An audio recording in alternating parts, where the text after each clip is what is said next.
You will master Xing after today's advanced tutorial. In this video, you're gonna learn the skill 1 tips and tricks, life hack for your ultimate, right? Because the ultimate gives you a lot of different attributes that you probably did not know before. The combo for the ultimate, how to land ultimate properly, and the less known OP secrets for skill 2, for example. Skill 2 actually one of the most core skills, and we're gonna talk about it in detail today. Xing's Death Circle. How do you do the maximum damage with this character? The invisible stone technique, as well as, last but not least, infinite stones and passive explanation. So without further ado, let's dive in. All right, the first thing first is the skill 1 vision. If you read the skill description, we're only going to show you the important parts so you understand everything about Xing, okay? If you read the first sentence, place a Wichi stone, okay? Just remember, don't remember the name, just place a stone on the ground. And the stone, the thing interesting about the stone is it provides vision, and it's a huge range. It provides vision for 3 seconds. This vision reveal will reveal invisible targets, including HoK, including Lanling, right? So it's really useful if you want to move around the map and you want to get some vision. You can throw this into the bush and give yourself a lot of vision. Just remember, this only lasts for 3 seconds. Don't think you have a stone in there, you also always have vision, right? Because after I reveal this Lanling in this bush, it's gonna be gone after 3 seconds, all right? So just be really careful of that. It's not always there, all right? Now, next thing we want to talk about is life hack for your ultimate. What do I mean by that? Let me quickly summon some dummies so you can see this more clearly. Now, if I try to land my ultimate like this, it's actually really difficult. If I were to draw a box on the map right now, you can see that enemy teams are kind of on the edge of my ult and make it really hard to land. What would I recommend, right, is not to land your ultimate on the shape of the square. What would I do is, let me clear puppy here, 1, 2, 3, 4. And what I would do is actually when you use your ultimate, try to position the entire enemy team on the diagonal line of this rectangle. This way, it's really hard for them to go, either side of this rectangle, right? So they can't get away. This is much better for your ultimate to land. Another thing about your ultimate is when you're rotating, I don't know if you have noticed, but every time I drag my ult, it zooms out my screen. It's almost like an ultimate legal hack, right? I can see a lot more as long as there's vision around that area.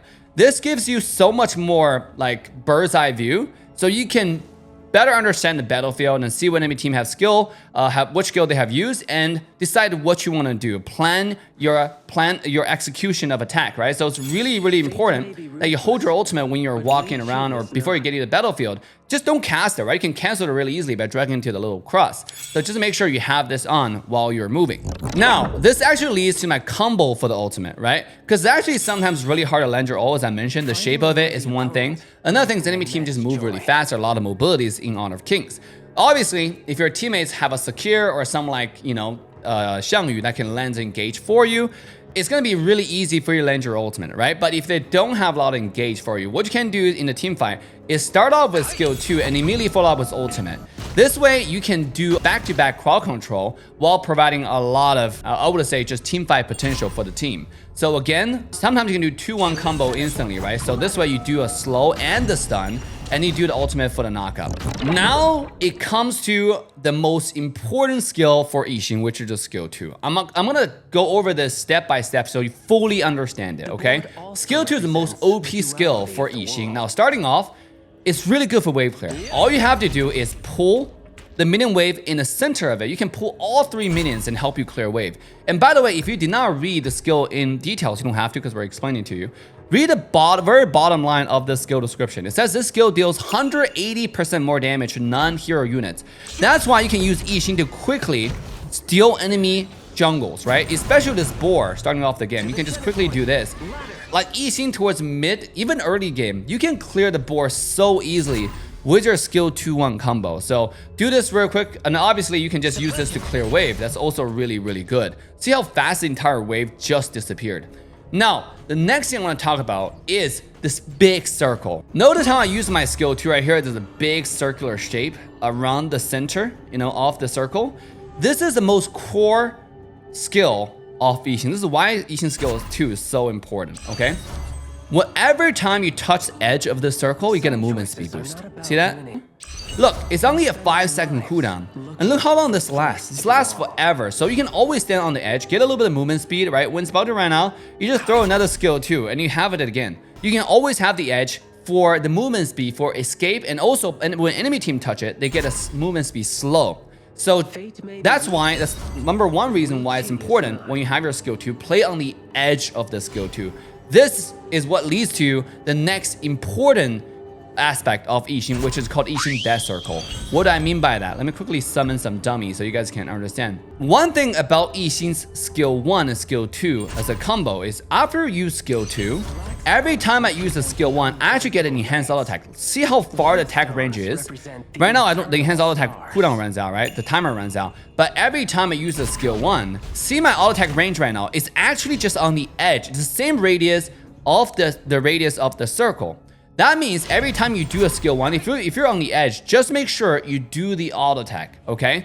The enhanced auto plus skill 1 combo is what makes Xing so deadly. And you want to play, and also why it's so important to play around this circle. And every time you throw an enhanced auto, you throw a stone, you throw an enhanced auto. You throw a stone, you throw an enhanced auto. Because you can stand on the edge without putting yourself in a lot of danger while dishing out insane amount of damage. All right, the next aspect is called the invisible stone.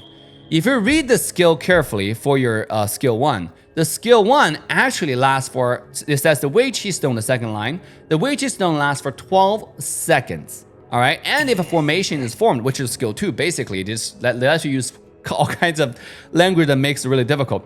When the formation is created, it will be pulled towards the center. So if you want to do a lot of bonus damage, right? I would say bonus damage and just a lot of bonus passive. What I recommend right now is throw 2 stones in the bush, right? Sometimes. First of all, this provides vision. And another thing is this is really important. So the combo is you have 2 stones on the map and you do a skill 2 to pull toward the center, auto attack, do the skill 1, auto attack. So it's basically 2 stones in the bush, right? And then when it's ready, do a 2 auto attack, 1 auto attack, and 1 auto attack. This way you have like probably 2 enhanced auto attacks plus 4 stones pulling toward the center and dish out the max amount of damage. All right, guys, we talk about a lot of useful tricks. How about I talk about some unique infinite stones, some kinky stuff, right? What does that work? Xing has 2, I would say 3 passives, you know? Your number 1 passive is the thing that's showing up on the screen right now that says layout, the little button that show up, which we're gonna talk about in a little bit. But I'm gonna explain the passive for your skill 1. Notice that every time when I throw a skill into an enemy, there's a little circle around this Xing dummy, right? Check this out. And it has 4 layers. If this 4 layer is fully stacked, basically there's 4 damage instances on this puppy, on this dummy. The layer will pop and it will generate another stone, which is another layer of this passive. And this will work with skill 2. And every time a skill touch, for example, I throw a skill 2 right here, right? And I throw a skill 1. Look, on the way back, it touches this Zhuangzi dummy and it creates a little circle. Look, I'm gonna do this one more time. See? So every time it does that, it will create a little circle. I'm gonna summon this, watch, right? See, like and the thing about this is, if I throw a stone on top of the enemy, the drop damage and the pullback damage is 2 instances. So you created 2 instances passive right away. That means if I do a skill 2 right here and I do a 2 skill 1 right on top of this dummy, you see how it instantly generates another stone and it generates another passive stack. Basically, this is insanely OP. This is what creates something called infinite stone because you have the passive that generates from each target that creates many stones, infinite stones on itself. And then it would just constantly damage enemy. How does it work, okay? So all you have to do is place a stone on 1 target, and then all of a sudden, if you place the skill 2 towards an enemy, 2 targets together, now look at this. It constantly creates stones and it start hitting each other. This is absolutely absurd, right? In the middle of the battlefield, if enemy team have units that's kind of close together, you can, and this frequently happens, especially on the alleyway. Let's when you're doing a team fight surrounding this area, right? And there are people, you know, standing close together. You can do a skill 1 and then do a skill 2, pull them together and start throwing skill 1. The infinite stone will start proccing, especially if you do an ultimate on top of it where they cannot move to get a chance to succeed. They will take so much damage, it will instantly disappear, especially on the squishier targets. And that's what we call the infinite stone. Now, let's explain the other passive. We mentioned there are 3 passives, right? So the first passive is obviously the layer, right? You saw this, the 4 stacks. The second layer passive is Xing's Immortality. I would say Immortality is more of a free destiny built in, right? If you read it right here, when taking fatal damage, which is the second paragraph, he enters the void, summoning a Weiqi stone below his feet while gaining immunity to all damage and 30% movement speed for 1 second. This is absolutely insane, by the way, guys. Like, that's why the cooldown for this is so long, 150 seconds. But you basically have a built-in destiny starting from 0 seconds of the game, right? This allows you to make so much outplays and give you so much room to dish out the damage on top of all the mobility, the movement speed you get from the skill 2, right? As well as your other passive, the most important passive that we're gonna talk about now. I wouldn't say the most important. I think all the passives are really important. You just have to understand, okay? Now, the last passive of Xing is something called, I don't know the name of it, but basically, if you notice, randomly, if you don't read Xing's skills, randomly there's gonna be a button that show up in the middle of the screen, and I will show you what it is, right? So I'm gonna quickly get some layers here. I'm gonna turn off cooldown. Okay, so boom, boom. All right, let's get. Okay, look. You guys ready? So right now, if I do one more skill, I'm gonna have another button that shows up. Basically, around every time when you have about this stack, you see this skill right here, that shows 110 right next to my other passive. Every time this reaches 50, 110, 180, you're gonna have a button that shows up on screen. Now you see I have 179 stacks, right? If I just throw one more Weiqi stone, which is a stone right here, on the enemy, I will have, like, I'm gonna summon it, right? I will have 180 stacks. After 181 stacks, I get the final button that shows up. These 3 buttons right here are Xing's ultimate passive, okay? The third passive. It's extremely good because every time when you activate it, and you want to save them, you don't want to use them randomly. Every time you use one of them, it gives you a lot of movement speed. Check this out, right? Insane amount of movement speed for like 5 seconds. You can move really fast. Not to mention, this enhances your passive enhanced auto attack. Now, what do I mean by that? Let me quickly clear the dummy. Now, I'm gonna do another one here. Watch this, check this out, right? So if I do a skill 2 right here, and I do a skill 1, I do enhanced auto, right? Notice how right now my enhanced auto does splash damage. You see that? It does splash damage. And this is after the first enhance, you already have this ability, right? And then the second and third is the same. They just give you movement speed every time you do this, you know? It's really strong. That's why you want to save them, because it mostly just for the 5-second movement speed boost, along with the circle of skill 2, your death circle, right? If you play around this circle and use this on top of it, you're gonna move so fast that no one can chase you in this game. Literally, you're just like a running machine. You're constantly running. And that's basically concludes all the Xing skills that you want to understand. This character is so fun and so strong, provides so much teamfight presence. I would highly recommend for everyone to try it. So without further ado, let's quickly jump into a game, a Grandmaster game, where I demonstrate the power of this character. Let's go. Alright guys, welcome to the Xing gameplay. Make sure to like, subscribe, and share the video with your friend. This is Grandmaster rank 20 stars, very close to Mythic. Starting off with Xing, you're gonna learn skill 2 to clear wave. You can see I'm clearing wave really quick. Remember all the tips and tricks when you play Xing, okay? Your strongest power is around the edge of the skill 2. When you throw it, there's a big circle. That's where your power is. And every time you go across that border of the skill 2, that speed boost is really powerful. So leverage that to the full extent. You can see starting off the game, we're gonna leverage our 2-1 combo to come here and steal the board. And I believe I do get everything here by throwing the, well, we got enemy Lady Gen really low, but got the enemy Ghost Spirit, so it's pretty good. And this entire game, by the way, the why we do commentary style, you're so intense. Because enemy team has Wang Zhaojun as well as Lady Gen, right? Well, Wang Zhao, well, her name is Princess Frost, one of Kings. And then her Chinese name is Wang Zhaojun. So they have a lot of zone. They have a lot of wave clear. Zhaojun's ultimate, Lady Jin's ultimate. So, and then you will see this game is really difficult because they also have Fang who is just focused on the wave clear and then split push the entire game. It was really difficult. But I want to commentate to show you in that kind of games, what do you do as Xing and how do you 1v2? How do you like out-zone the zoners in a sense, okay? Because Xing is one of the best teamfight mage in the entire game with your ultimate, with your skill 2, with like how much slow, how much utility and damage you provide. So right here, you can see I'm just camping and waiting. And then when I see an opportunity, I decided to do a 2-1 combo on Fawn. But what surprised me is my 2-1 didn't do enough damage to him, right? So here I learned my ultimate, and then I had no idea why that just didn't connect, right? But 2-1 was able to do a decent amount of damage to the enemy late Fawn, which I think pretty much got him to recall. And right after that, we're gonna focus on, oh, he didn't recall actually, he was farming jungle again. But he's 1 HP. So, which is pretty good. Right, show you how strong Xing is. In the early game, you just want to focus on clear and rotate, and learn skill 2 and leverage the enhanced auto to do the maximum damage. Here, we're gonna focus on Lady Jin, but he does have a flash and able to get away. If our DNG didn't miss the stun there, that's a dead Zhao Jun, right? That's a dead Lady Frost. So here I'm trying to see, like, should I go for the Ghost Spirit or should I go for Byron? We just decided to wait, be patient. You don't have to rush anything. And then here they're doing it. We decided to do a like 2-1 poke on Byron for him to return back to bottom lane.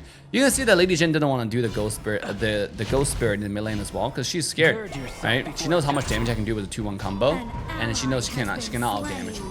Me on the top side, there is a fight. I do run pretty fast as Xing, so I decided to come top side to help out. And let's see if we're gonna get anything here. I highly doubt that we got anything. Yeah, okay, let's see some damage. Yeah, not enough. But we're gonna leverage our slow. Here I'm gonna dodge the stun from the Princess Frost and do the skill 2 and the ultimate on top of Lady Sun and got quick kill. So, which is really accurate, by the way. And you wanna leverage the movement speed as much as you can. Don't get CC'd, because Xing is actually really squishy. So that's why you want to leverage the rim of your skill 2, as well as the for the speed boost.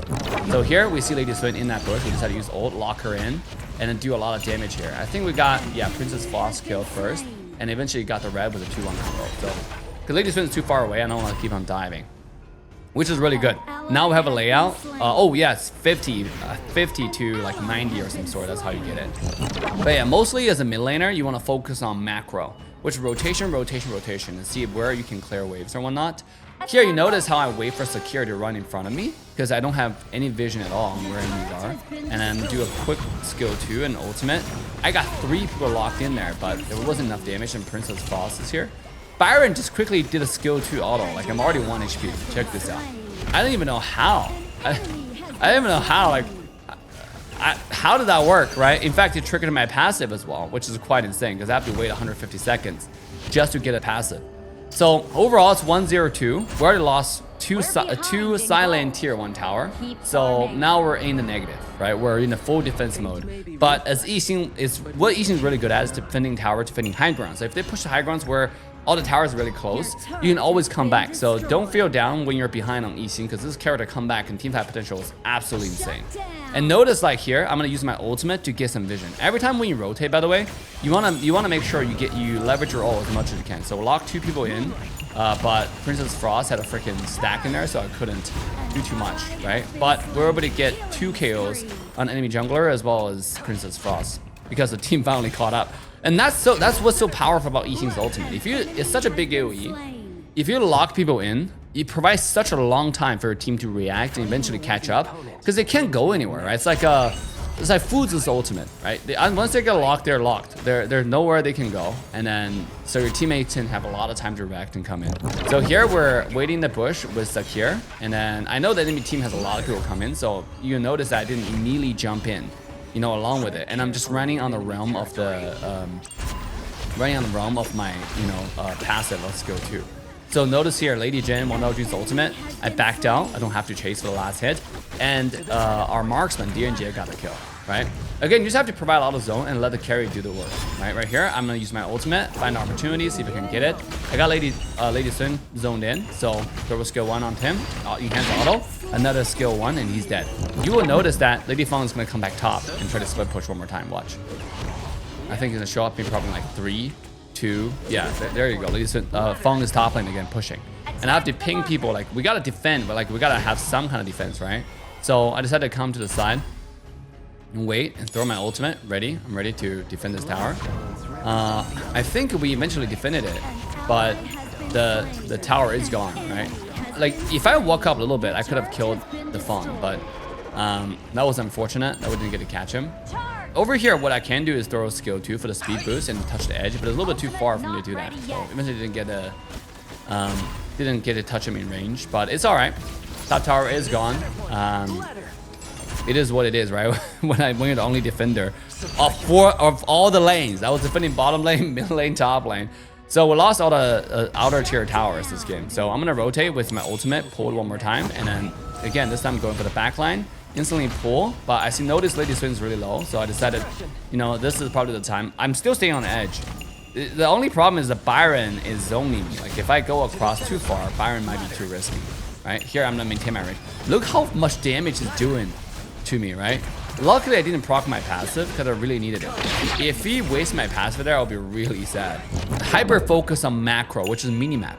Lady Swin is pushing top. I just saw that for like half a second. I immediately know that he's still gonna be here. So I'm just gonna quickly come here and try to clear away as much as I can. The ultimate, she noticed I don't have ultimate anymore. Look, a flicker in, flash in, but what he didn't know is I have my passive. See, if I waste my passive just now by the Byron, I would be dead by now. Because I had my passive, I was able to outplay the Lady Swin, right? she had no idea that I had my passive. All right, moving towards mid. I'm gonna try to use ult to zone this jungle a little bit. See, it's not gonna do enough damage. Look how much damage I'm doing right now, right? He comes in, I throw a skill 2-1, auto attack, he's dead. So that's how I back down. Dude, Sakira's heal is so good. Sometimes throw this knock up in the middle of nowhere and just heals me up to full HP. That's so goated. That's why I love this character. And notice like how I always walk behind like my team to see like what kind of vision it can get. But yeah, ooh. See Xiaodun goes in, I immediately zoom out my ultimate to see if I can like land O on them. Also get some vision because like your phone vision is actually too small, right? But if you use your ultimate, it just gives you so much godly vision. As zone enemy away, we got a free access to Overlord. I want to come here to help the team get Overlord. Pretty standard. Right now I have 180 stacks. I'm already late game Xing. Actually 1233 magic damage. So on me magic. So no, over here, notice Byron is trying to dive on me again. I throw ultimate, lock him in, and start throwing skill 1s. But the shield on him is so insane. We just keep on zoning on the side, guys. Like, I'm not rushing on, you know, getting somebody killed right away. You can see like I'm always flanking on the side and then doing auto attack every time I have a chance to, right? Lady Swing also does a lot of damage. Again, I was afraid he's gonna flash and auto attack me again, so I just flashed away. And really, the most important element is I just have to recall. I noticed like, is my team gonna recall? It's fine split pushing one more time. So over here, notice I didn't use my ult. The reason is I'm trying to use Sakira as a bait for Lady Sun, but unfortunately the ult missed. A lot of times, like if there's a knock up on top of it, it's gonna be extremely helpful, right? But if there isn't, the ultimate is actually kind of hard to land. You gotta be careful here, right? So that's why there's a combo with Xing where you skill 2 first.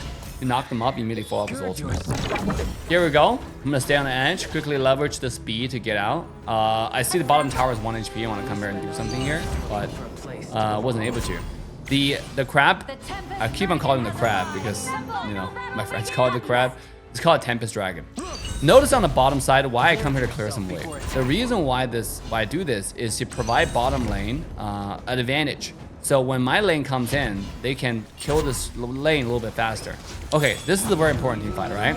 I throw an ultimate, zone Lady Sun in, immediately throw skills, so they can't get access. I zone both carries, Lady Sun and Fun, from getting access to the Tempest Dragon pit. We got Tempest Dragon for free, you know? And now our team is basically insanely strong. Dwyn is absolutely unkillable, and they can run really fast, so they just kept on going. And I believe we just clean shot here. Flash skill 2 when you get a kill because I want to, you know, get in action. I want to lose all the fun. Here, I'll try to get a kill here, but I didn't get it. And that's the game, guys. With Xing, this is absolutely crazy character. That's why it's so meta. If you watch the current Major West, you will notice this character is heavily prioritized, especially in all-round ban pick when every mage can only play it once. This hero is so strong in teamfight. I highly recommend you use it. It's also being highly demanded, but in the comment section, a lot of you guys are asking, oh, Dave, make an Xing tutorial. This is it. We not only did a tutorial, also did an explanational style video just show you guys more, right? Show you guys what I was thinking during the game, because really it was really difficult. It's an intense game because I couldn't find a breakthrough, so I couldn't comment too much during the game, so I decided to come back and do this. This game I did the highest damage on the game, 33%, 176,000 damage, and I wasn't getting MVP. Our Rome had freaking 83% teamfight participation, so he got MVP, guys. But anyways, that's about to wrap it up for the Xing tutorial. If you enjoyed this game, make sure to like, subscribe, and share with your friends so more people can see how to play Xing. And if this helps you, come back for the next video, if there is a next video.